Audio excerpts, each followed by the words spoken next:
UP के कौशाम्बी जिला collectorate में आज दिशा की बैठक होने वाली थी। इस बैठक में जिले में होने वाले विकास कार्यों का खाका खींचा जाता है। यह बैठक प्रत्येक 3 माह में आयोजित की जाती है, जिसकी अध्यक्षता जिले के सांसद करते हैं। कौशाम्बी सांसद पुष्पेंद्र कुमार की अध्यक्षता में आज यह दिशा की बैठक आयोजित होनी थी, लेकिन बैठक के दौरान सांसद जैसे ही पहुंचे, उन्होंने अधिकारियों से गत बैठक की कार्रवाई का विवरण मांग लिया।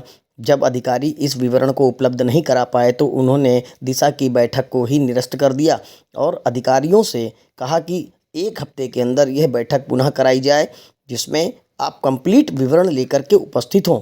इस दौरान कौशाम्बी सांसद ने भ्रष्टाचार का आरोप लगाते हुए कहा कि जिले में इस समय भ्रष्टाचार बहुत अधिक फैला हुआ है। जहां के डिप्टी सीएम प्रदेश में हैं और उनके इस जनपद में ही भ्रष्टाचार चरम पर है। अधिकारी बहुत लापरवाह हो गए हैं और भ्रष्टाचार और लापरवाही के चलते ही लोगों को न्याय नहीं मिल पा रहा है और विकास कार्यों का खाका नहीं खींचा जा सकता है।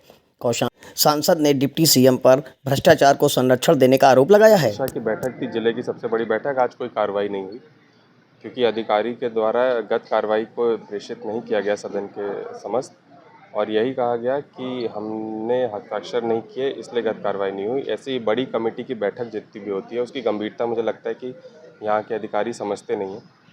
तो मैंने ये निर्देशित किया कि इसको आज बैठक नहीं होगी, 1 हफ्ते के अंदर अंदर हम फिर से पुनः बैठक कराएंगे गत कार्रवाई के साथ, सारे फैक्ट्स और डेटा के साथ, तब जाकर के जिले के विकास हो पाएगा। तो क्या भाजपा सरकार के जो भी नुमाइंदे हैं और अधिकारी हैं, इस बैठक को लेकर के गंभीर नहीं हैं? देखिए, मुझे लगता है बैठक आज हो नहीं पाई, यही इसका प्रमाण है कि बिल्कुल गंभीर नहीं है।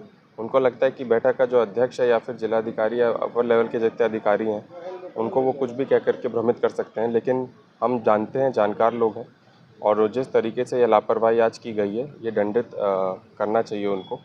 और हमने यही निर्देश दिया है कि फिर से पुनः कोई बिना फैक्ट्स के और झूठी कार्रवाई को लेकर के सदन में ना आए, और फिर से सदन की कार्रवाई होगी 1 हफ्ते के अंदर अंदर सारी पुष्टि के साथ। विकास कार्यों को लेकर आए दिन सवाल उठते रहे हैं जिला पंचायत में, इस पर कुछ कहेंगे?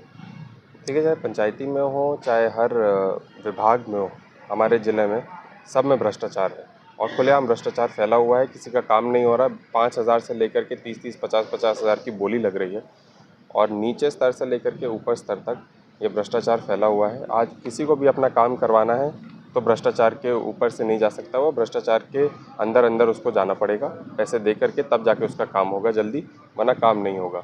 बहुत ही दुर्भाग्य है कि हम उस ज़िले से हैं जहाँ पे इस प्रदेश के डिप्टी सीएम भी आते हैं। खास करके उनके ज़िले में भ्रष्टाचार नहीं होना चाहिए था, उनके ज़िले में गरीब का शोषण नहीं होना चाहिए था, उनके ज़िले में लोगों का काम होना चाहिए था और विकास की गति को तेज़ी मिलनी चाहिए थी। लेकिन उनके ज़िले में सबसे पीछा चला जा रहा है। उन्हीं के शब्द हैं कि जब से वो विधायक नहीं बने लेकिन डिप्टी सीएम बरकरार हैं, तो 100 साल पीछे चला गया है। तो पूरा जिला ही 150 साल पीछे चला गया उनके कार्यकाल में। तो मुझे लगता है कि उनको इस्तीफा दे देना चाहिए। नगर पालिका भरवारी पूरी तरह से भ्रष्ट है और 55% कमीशनबाजी का हमेशा खबरें आती रही हैं, लेकिन कोई कार्रवाई शिकायत के बावजूद नहीं हो रही है। देखिए, ये क्योंकि वो उनका संरक्षण है सरकार का। जैसे मैंने बोला कि बड़े-बड़े जितने मंत्री हैं, खुद इस ज़िले के डिप्टी सीएम हैं, उनका संरक्षण है। अगर कोई भी कार्रवाई हो जाएगी तो सरकार के विरुद्ध भी कार्रवाई हो जाएगी, उन पे लांछन लग जाएगा। तो सरकार उसको बचाने का काम कर रही है और ये तो हमको आपसे जानकारी मिलती है, लोग से जानकारी मिलती है। जितना भ्रष्टाचार इस ज़माने में है, पहले कभी नहीं हुआ, इस सरकार में पहले कभी नहीं हुआ, और खुलेआम भ्रष्टाचार हो रहा है, उसके ऊपर कार्रवाई भी नहीं हो रही है। साधुओं पे जो इनके विरुद्ध बोलता है, जो इनके खिलाफ बोलता है, उन पे तुरंत एफआईआर हो जाती है, कार्रवाई हो जाती है। गरीब इंसान के ऊपर बुलडोज़र चल जाता है, लेकिन इनके भ्रष्टाचारियों पे कोई कार्रवाई नहीं होती। धन्यवाद।